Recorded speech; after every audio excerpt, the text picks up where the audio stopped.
জামাত শিবিরকে নিষিদ্ধ করার সিদ্ধান্ত নিয়েছে ক্ষমতাসীন দল আওয়ামী লীগের নেতৃত্বাধীন 14 দলীয় জোট।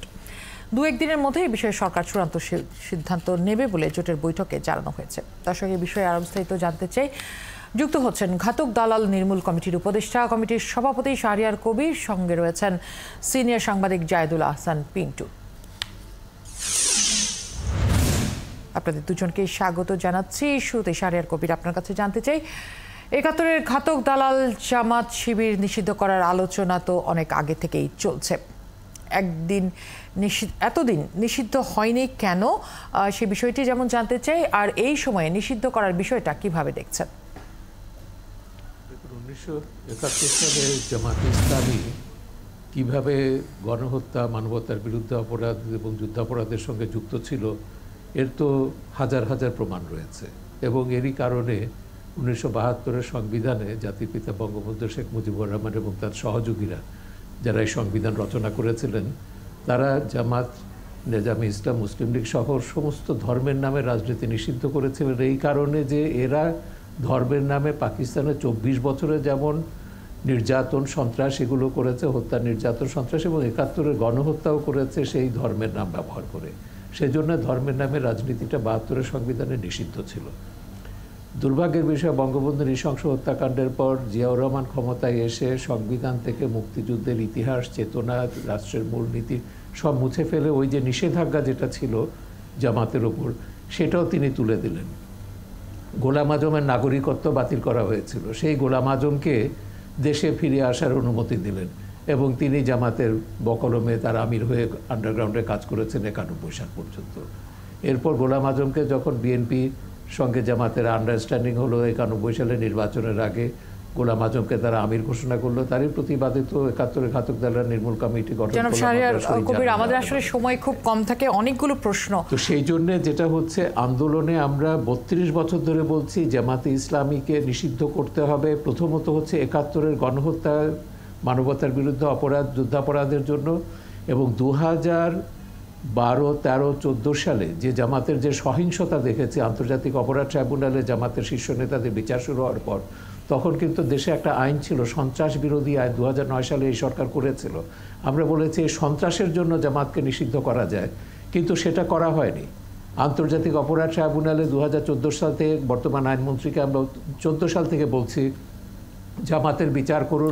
প্রশ্নটি ছিল, এই সময়ে এসে এই নিষিদ্ধকরণের বিষয়টি কিভাবে দেখছেন? না, আমরা দেরিতে হলো স্বাগত জানাচ্ছি, এটা করা। অনেক ধন্যবাদ, আপনারা স্বাগত জানাচ্ছেন। জনাব জায়েদুল আহসান পিন্টু, আপনার কাছে জানতে চাই, জামাত শিবির নিষিদ্ধ করা একটা আইনি সিদ্ধান্ত, এর পরের ধাপগুলো আমরা এর আগে আরেকজন আইনজীবীর সাথে কথা বলছিলাম, তিনি কিছুটা বলেছেন, আপনার কাছ থেকে আরেকটু বিস্তারিত জানতে চাই। আমরা জানি কোনো দল নিষিদ্ধ করলে তার কর্মকাণ্ড গোপনে অন্য মাত্রা পায়, আপনি সেই বিষয়টি যুক্ত করে আপনার মতামত যদি রাখতেন। দেখেন, জামাত শিবির নিষিদ্ধের দাবি তো এদেশের মানুষ অনেক দিন ধরেই করে আসছে। বিশেষ করে শাহরিয়ার ভাইরা যে ৯২-তে আন্দোলন শুরু করেছিলেন, সেই আন্দোলনের এক পর্যায়ে কিন্তু ৯৩ সালের আপনি যদি সংসদের কার্যবিবরণী দেখেন, সেখানে বিএনপির অনেক নেতা, ইভেন বদরুদ্দোজা চৌধুরী, এক পর্যায়ে স্পিকার পর্যন্ত জামাত নিষিদ্ধের পক্ষে কথা বলেছিলেন, কিন্তু শেষ পর্যন্ত সেটার হয়ে ওঠেনি। বিএনপি জামাত গাঁটছড়াটা তো রয়েই গেছে। এইটা আমি একটা বড় সমস্যা মনে করি, কারণ রাজনৈতিকভাবে আপনি একটা বয়কট, বর্জন, নিষিদ্ধ করতে পারেন।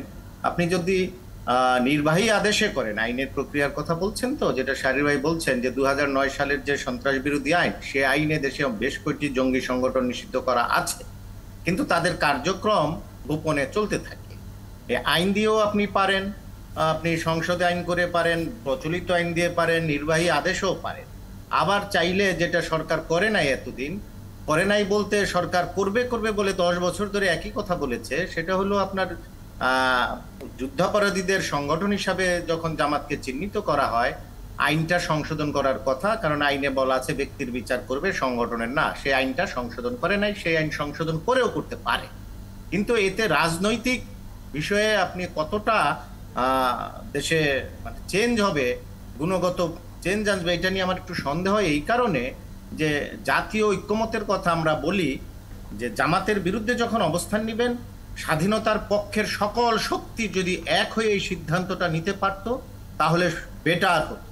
যেহেতু সেই বাস্তবতা নেই, দেশের একটি বড় রাজনৈতিক দল জামাতের সঙ্গে আছে এবং সম্প্রতি যে বিবৃতি দিয়েছেন বিএনপির মহাসচিব, জাতীয় ঐক্যমত্যের ডাক দিয়েছেন জামাতকে সহ, মানে নির্দিষ্ট করে জামাতকে চেয়েছেন, তার মানে এই দুটো দলের সঙ্গে সম্পর্ক খুবই নিবিড় সম্পর্ক।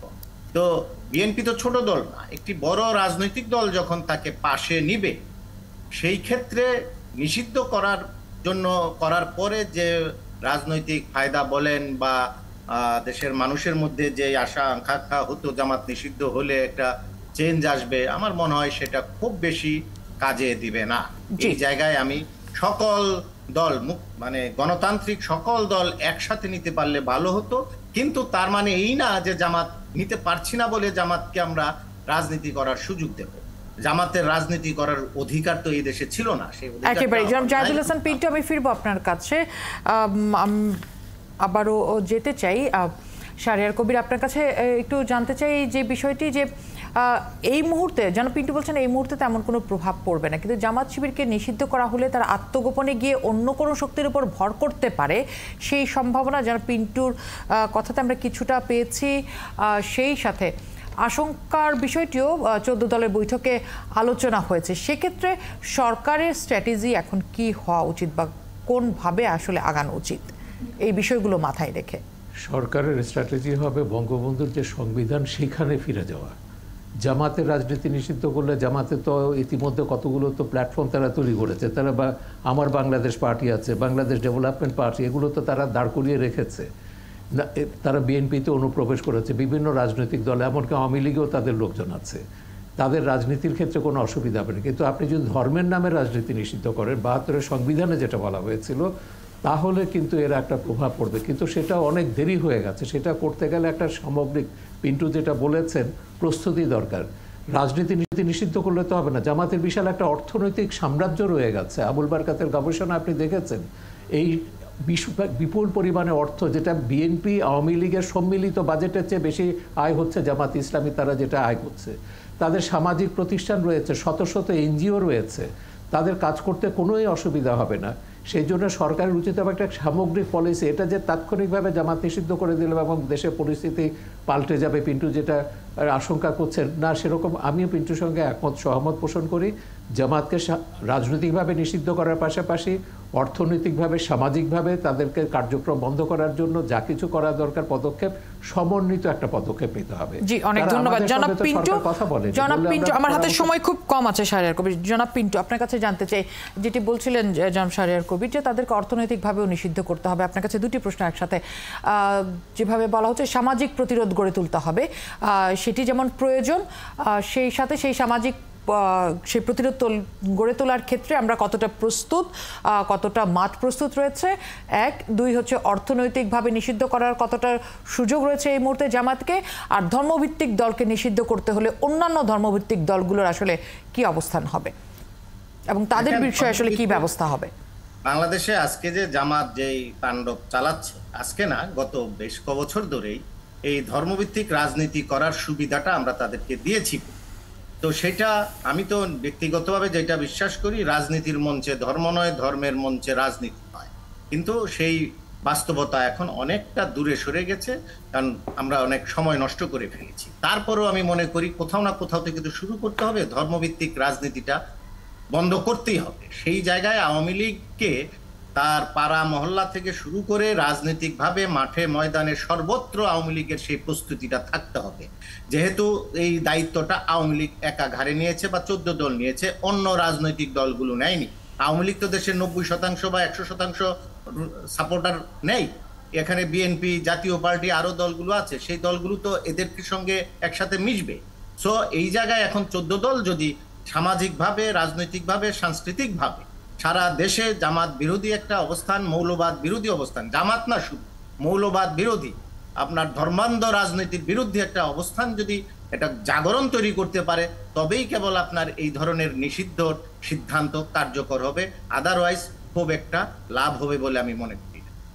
জি, অনেক ধন্যবাদ জনাব জাহিদুল হাসান পিন্টু এবং জনাব শাহরিয়ার কবির, আপনাদের দুজনকেই আমাদেরকে সময় দেওয়ার জন্য ধন্যবাদ।